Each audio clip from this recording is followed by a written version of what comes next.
and the population is extremely large, which made us a very big potential market for Nexons to capture.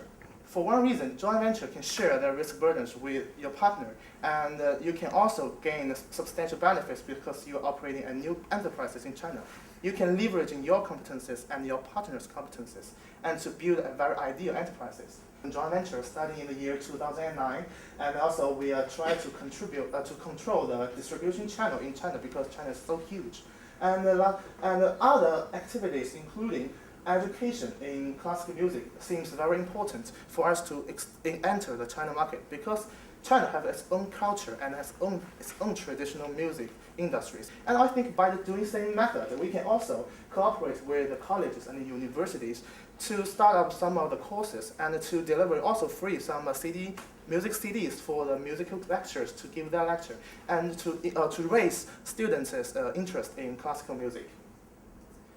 After this implementation plan, we hope after 5 years, Nexons can not only enhance its existing competitiveness and can also enlarge its ability based on China's have a huge market.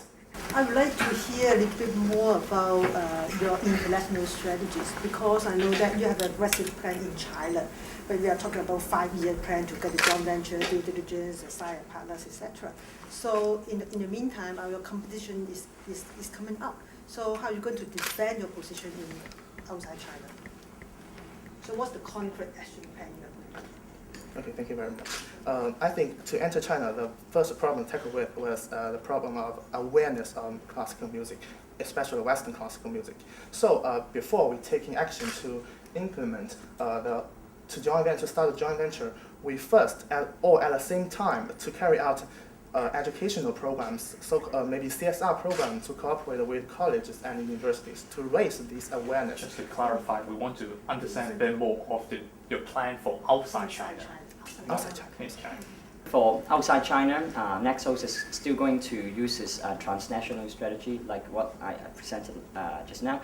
It means that to label itself is a budget unique classical music label all around the world, and to adapt in different kinds, different local music. But that's what you are already doing, right? Mm-hmm. So in the next 3 years, the competition is coming up. So there are very special strategies to tackle that. Okay, thank you for the question. Actually, I think with the help of our effort in business strategy, besides cost leadership, yes, we are famous for our budget label. We are trying to explore more about the differentiation, which we try to explore the traditional music in this local area, which you can never buy from other recording companies. You can only buy this kind of traditional music from us, Nexon. And I think with this help, for one reason we can establish our uniqueness, and for the other reason, increase the entry barrier for. We're actually suggesting Nexos to continue this strategy in the next 5 years. Yeah, and also How about the fast-growing online business? yeah, we can see beside China and in the world, the music industry is also have a very promising development. So we can see currently it mainly focus on very well-developed countries like Japan or in UK, US, but we can keep tapping this untapped market, such as in South America and also like say in India, explore those artistics that are not explored by some major brands like Sony.